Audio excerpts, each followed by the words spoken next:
Blog Talk Radio. All right, everybody. Another edition of ATL Prime Sports. Todd Corder along with you. JJ with me on the other side of the ATL. My sidekick, Mark's in Los Angeles. Mark Mancini and our producer, Wayne, in Memphis, Tennessee. We have a special guest today, Evie Van Pelt, publisher of the Rebel Walk. She covers Ole Miss athletics. We're going to talk Southeastern Conference football. We're going to talk a little bit about the Detroit Lions press conference yesterday with Dan Campbell. I promise not to break anybody's knees or ankles or anything like that during the show. And also we'll give our AFC, NFC championship picks. Good afternoon to everyone across this great country. But first of all, we have to lead the show off with some very somber news coming out of Atlanta. Hank Aaron passed away today at the age of 86. Very somber news. Hank Aaron, one of the greatest baseball players of all time, played with the Braves for 22 seasons, broke Babe Ruth's home run record, and you know, he has a slew full of records. We don't have time to mention all of them. I want to go around the table, and I'll start with our guest, Evie, first. Your thoughts about Hank Aaron, what he did for Major League Baseball, basically what he did for racism. You know, he played, he set all these records. The fans were cruel to him, sending him death threats and letters, and he was able to play baseball through all that, set all those records. Shows you what type of person he was and what type of focus he had on the field. Because to me, he was the greatest baseball player of all time. The consistency, and he had everything into it. And I just don't know how he did it. And also, not only was Hank Aaron a great person on the field, but more importantly, off the field. I don't know what I would have done personally had someone done all those things to me. And you know, Hank Aaron was the tops. Evie, your thoughts, and then we'll go around the table. Well, I just echo your thoughts, and my thoughts and prayers with his family. And I remember, I mean, I'm going to age myself here, but I remember when he broke the record. I was a young teenager, but I was around for that. And you know, just people forget. I think it's good you alluded to it, you know, the times that he played in, and, you know, his own family, I think, if I understand correctly, weren't at the game when he broke the record because there were threats and all sorts of things. I think he was afraid for them to be there. And as his son said later, you know, when he broke the record and then the two guys ran onto the field, I mean, they didn't know what they were going to do. You know, they were scared, they were fearful. And I think that, you know, we talk about all these, you know, we still have a lot of these same issues today, but I don't know that players play under, I mean, I could be wrong, but I don't think they play under the same level of fear, perhaps, that he did back then. So just remarkable generational talent, generational human beings, and just really sorry he's gone. JJ, your thoughts real quick. He's the greatest Brave that ever put on the uniform. My true home run king. We can get into that a different day. He's first all-time in Major League Baseball and MLB history, first in total bases, over 3,290 games played. As you and Evie both mentioned, dealt with racial inequality, death threats off the field, things being thrown at him on the field, still being able to put 755 home runs together with all that going on, also playing in the Negro Leagues and coming up, being, if I'm not mistaken, I think he was the last Negro Leagues player to come up through into Major League Baseball. And it's just unbelievable the accomplishments he achieved with all the drama, per se, in his background. Unbelievable human being on and off the field, as you guys both mentioned. Sad day. Prayers out to the Aaron family. Absolutely. Our thoughts and prayers are out to Hank Aaron and his family, and also the Braves family. as they lose their second legend this week. Don Sutton also passing away earlier in the week. Wayne, you and I talked about that on ATL Prime Sports on Wednesday, and now we lose another legend. As Mark would say, God's got a great baseball team up in heaven. Wayne, your thoughts on the passing of Hank Aaron? Well, I'm a Texas Ranger fan, but you can never deny somebody with legendary status as Hank Aaron.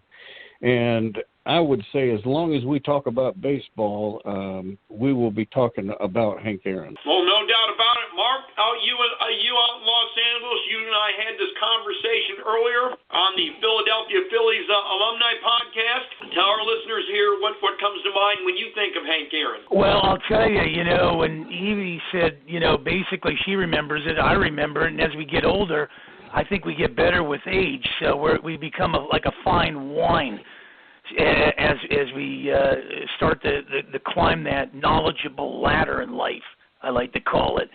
But, a great ambassador. When you think of the Braves, you think of him.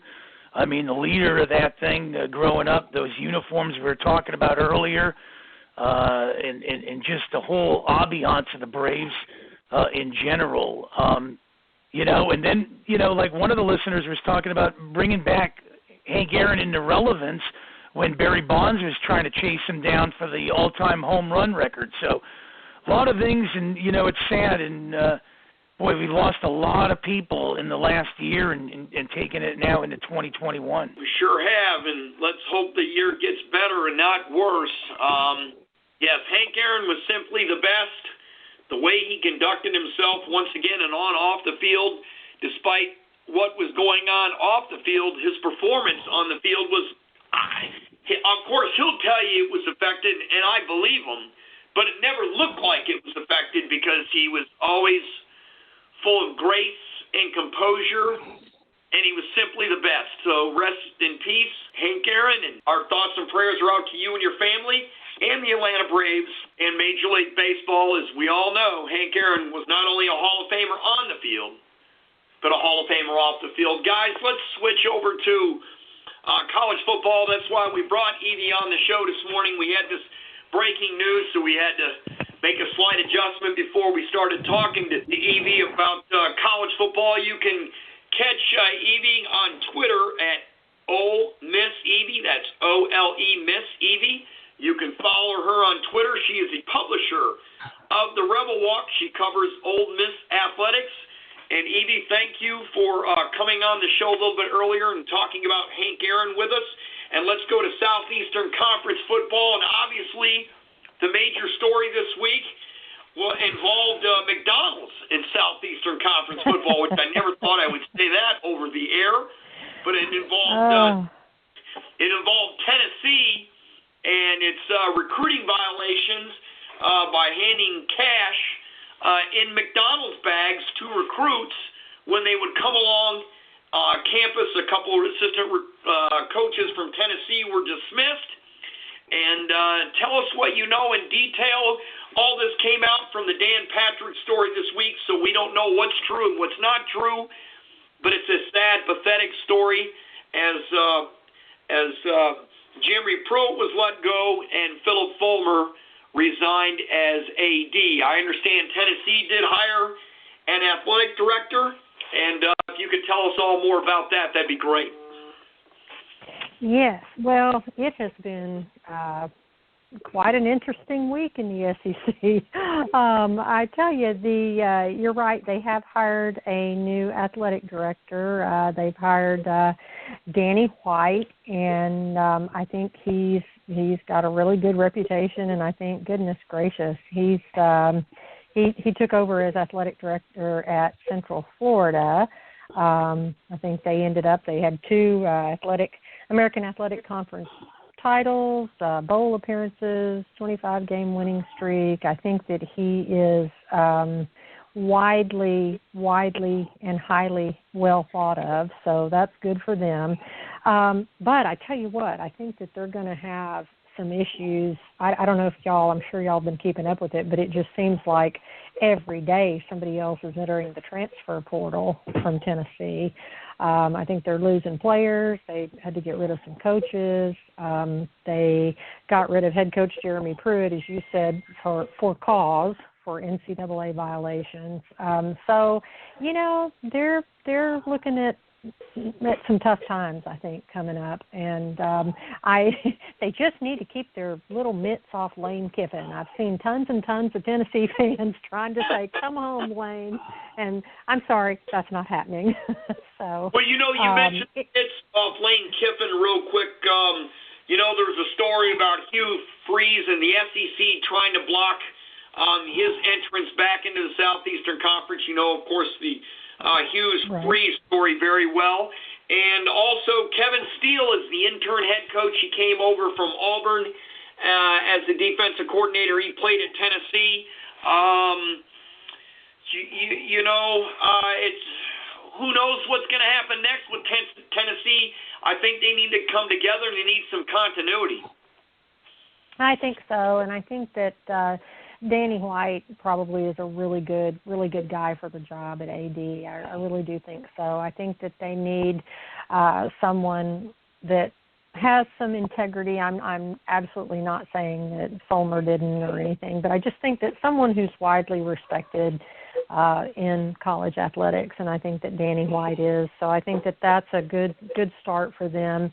As for Freeze, I think that honestly, a lot of Tennessee fans have wanted Hugh Freeze, but I think that if you're a school that most likely, let's face it, will be on probation, I don't think that you have any business hiring a coach, frankly, who left under such a cloud.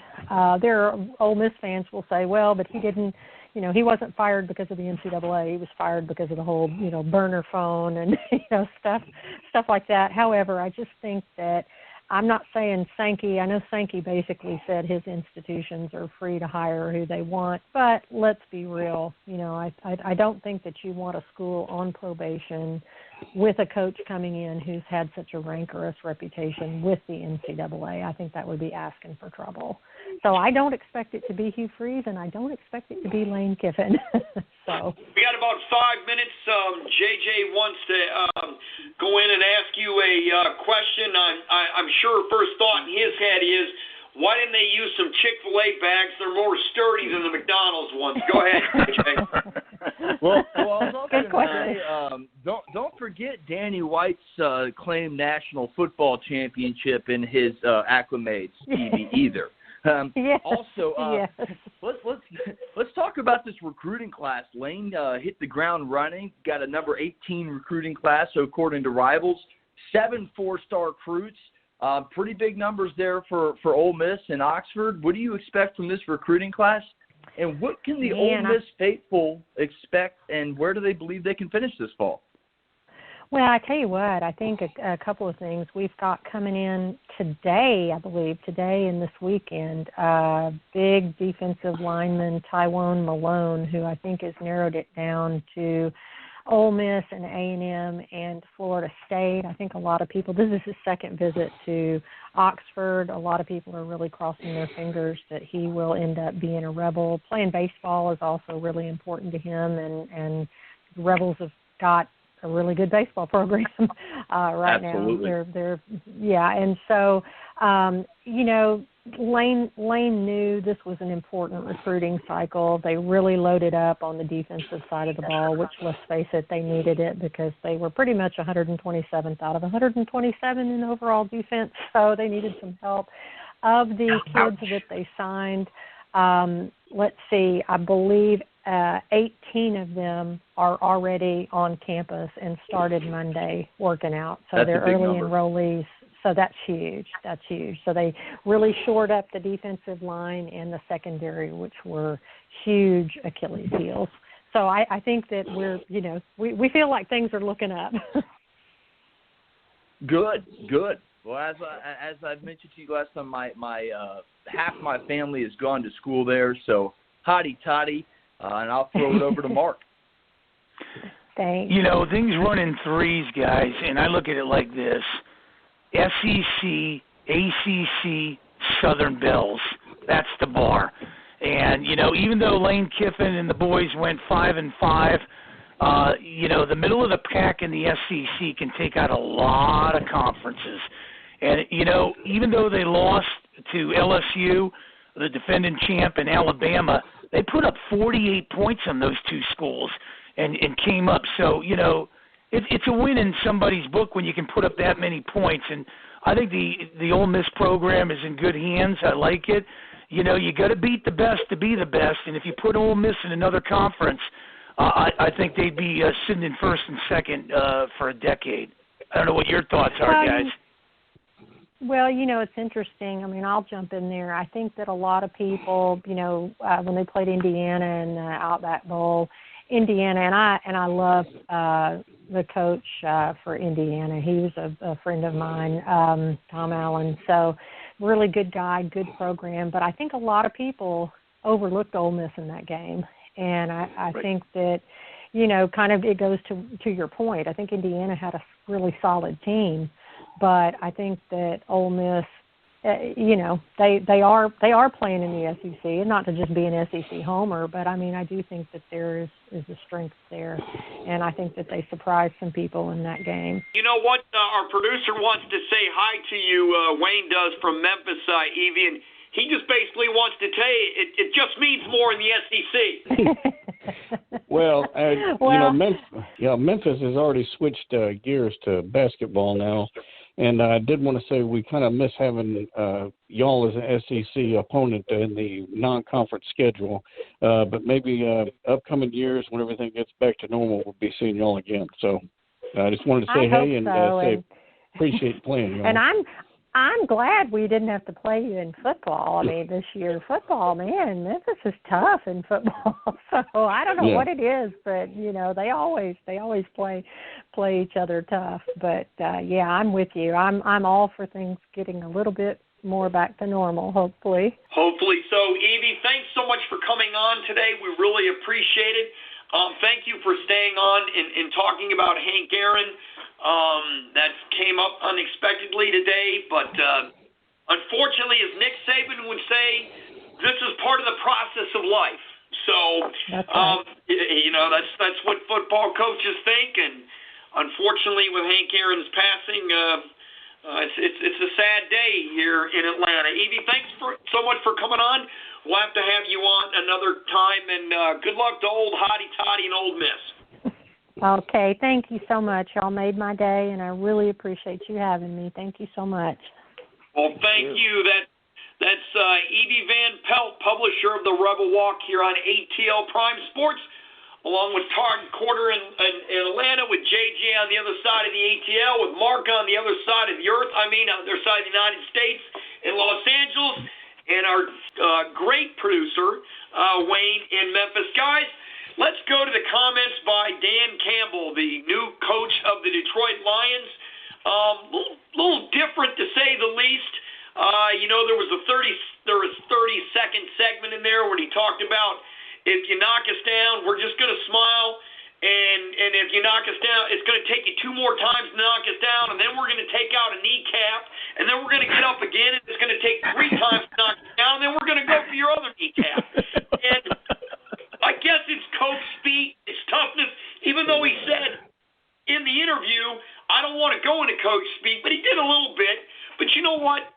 He's talking about a tough culture, and that's what Detroit needs. And I promise, JJ, even though I don't live but about 20 minutes from you, I promise not to come over and bust your kneecaps today. What'd you think about it? Well, personally, as a high school football player myself, knowing college, I kind of like that talk. It gets me riled up. You've been in the bottom of the NFL for quite some time. It's time for a change. I think it is a little crazy, but you know what? Maybe that's what Detroit needs. Maybe they need a complete change of pace, and I think it's refreshing to hear as a player. If I'm on the Lions, I'm going, you know what? I like this guy. If at least we're going to be the last man standing, as Coach Campbell said, hey, I'm cool with that. So this guy's going to coach his 110%. They gave him a 6-year contract. Hopefully they give him time to build a franchise. that can be a winner. He does have a good quarterback with Matt Stafford. He does have a DeAndre Swift in the backfield, and he does have some other good pieces on the defensive side of the ball. You can build around that. I think overall, it was coach speak, and he said he didn't want to do it, but he did it out of pure emotion, and he just wants to win. I'm okay with it. All right, Wayne, what are your thoughts? Well, I had mentioned this earlier that he kind of reminds me of Jerry Glanville, the attitude anyway. I don't think Glanville got quite as vocal, but I don't know if y'all remember when Glanville first took over as coach, the first game, every player went down after the kickoff and touched the receiving player. And, of course, they got a penalty for that, but it kind of set a precedent. So hopefully he'll set a precedent up there in Detroit of not only being hard-nosed but winning. That's a heck of a comparison, Wayne. I remember real briefly when he didn't know who Brett Favre was, and it was kind of his turn to go in the game. He's like, I don't know who you are, but you're in next. So, I like that comparison. I do. He never even pronounced Brett Favre's name correctly. Mark in Los Angeles, tell me your thoughts when you heard that press conference of Dan Campbell. I haven't listened to the whole thing, and when Dan came on, I listened to it. I didn't listen to the owner and all that before that. Well, I'll tell you, I spent a lot of time being a ring announcer in the Wrestling Federation. I had to scratch my head when I heard this. Is this guy related to Conor McGregor of the UFC? Breaking kneecaps. I know that 10-block radius in Detroit needed to be cleaned up. I don't know if he was the leader of cleaning downtown Detroit, but they don't need a breaking kneecaps and that kind of talk there. They need a resuscitator in that city, and they haven't won a playoff game in 63 years. I like the exuberance. I like the vibe, but let's lay a foundation down here. And like Wayne basically said, with Jerry Glanville, he handled it a little bit better with tack, and some of those guys back then are the Buddy Ryans and the pork chops and all that. But it's going to be interesting. I think when you lay it out like that, breaking kneecaps, you're going to raise the bar real quick in Detroit. Well, let's see if they do raise that bar. Speaking of raising the bar, let's move on to our picks real quick. We've got about not quite 8 minutes left of the show. We'll do the AFC and NFC championship games. It is championship weekend in the NFL. Let's take the NFC game first. The Tampa Bay Buccaneers and Tom Brady visit Aaron Rodgers and the Green Bay Packers in the frozen tundra for the right to go to the Super Bowl. All right, JJ, you go with your pick first. Briefly, why? We're going NFC title. I picked the Packers in the Super Bowl. I'm sticking with Aaron Rodgers being a bad man. Here's my one key to the game. In the first meeting, the Buccaneers got after Aaron Rodgers. They sacked him 5 times. That offensive line only gave up 20 sacks the entire season. That's a fourth of the entire sacks they gave up right there. I don't think that happens again. I think the offensive line protects Aaron Rodgers. I think Aaron Jones has a good day out of the backfield catching balls as well as running the football. I think he has a good all-purpose day. I like Aaron Rodgers. He's a bad man. They cover the spread. All right. Mark, what do you think? Well, I had 5 teams to get there. 4 of them are out. Tampa's still standing. Legacies are on the line. It's more on Rodgers. He needs to win this. I think Tampa's just too strong physically. They've got I take Brady over Rodgers. He's been to 14 these conference championships. They got a running game going. They got an array of wide receivers, and they really don't care about the snow. They're used to it. So I got Tampa in this one. All right, Wayne, what do you got there for us? Well, I'm picking Tampa Bay for 2 reasons. The primary reason is they're in the same conference as Atlanta, so it's kind of like cheering your brother on when he competes. But also because I do not like the AA run. Okay, all right. Well, there's 2 reasons. Kind of an SEC train of thought. Vote for your own conference. Me, I rarely bet against Tom Brady. I said rarely. I'm probably going to regret it. I'm picking Green Bay. I had Green Bay to go to the Super Bowl all along before the playoffs started, so I'll stick with a pick. But I tell you what, that first contest, JJ had it right. Green Bay was able to run the football, but the Packers, to me, they're They're a tougher team than they were a year ago. Aaron Rodgers wanted to get the game at home. Now he's got it at home. And if Tampa Bay can't get to him, they're in for a world of hurting because you've got to make all the great quarterbacks uncomfortable in the pocket.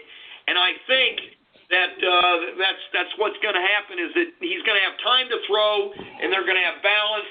And I think it's going to be tough on the Buccaneers to win it.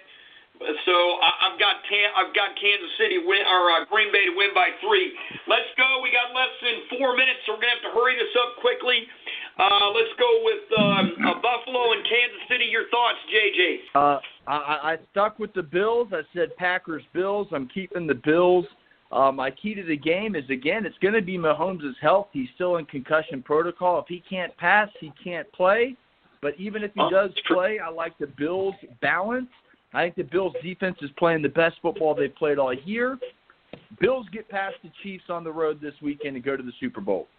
JD, you have picked Buffalo all along. You're sticking to your guns. I like it. Mark, tell me yours. Well, I thought JJ was going to have the State Farm Bowl with Mahomes and Rodgers, so it's nice to know that's not going to happen, in JJ. But I like Buffalo, too. Part of that Buffalo Bills Mafia page out there with all those Bill fans. I think Kansas City got a break with Cleveland. They got to change that rule. It's like the tuck rule with the Raiders and Patriots years ago in the snow in Foxborough.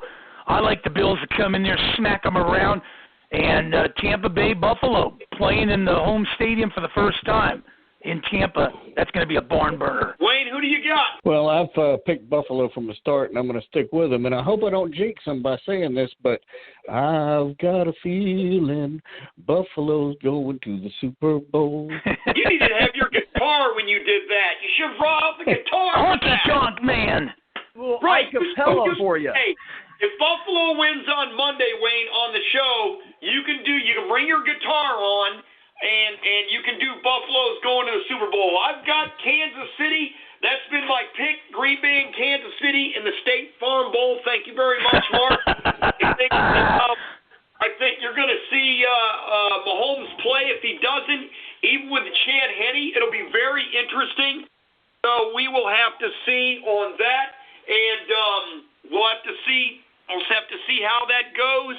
But it should be a fantastic game. JJ, you had something to say. We got about less than 2 minutes to go in the show. Yeah, 2 real quick thoughts. I think it's real cool that healthcare workers, vaccinated healthcare workers, that is, they'll get a couple thousand seats of the 22,000 at the Super Bowl, and each team will get to pick their healthcare frontline workers that represents. And number 2, enjoy Conor McGregor's return to the octagon at UFC 257 this weekend. I'll be tuning in front row. The guy is absolute entertainment on television. Guys, enjoy the fights. Get you one. Get you one. All right, we've got a minute left in the show. Coming up on Monday, we were going to discuss it today, but we ran out of time. We're going to talk about the former Mets general manager who got fired this week for sending explicit texts and pictures to a female reporter while working with the Chicago Cubs in 2016. As Mark told me before we came on the air, he must have lost his Playboy prescription. Subscription, excuse me, not prescription. He probably needs a prescription because he's sick in the head for doing it. And kudos to the reporter for turning him in, even though she waited 4 years later. But I understand why she did. These are different times. Women were more scared to do that. Now they're brave, and they're reporting these people. And we'll go into this more detail on Monday on ATL Prime Sports. Want to thank everyone. Want to thank Evie Van Pelt for coming on. Guys, thank you. It was a fantastic show. And until next week, as JJ would say, get you one. And as I would say, stay classy. Good afternoon, everyone.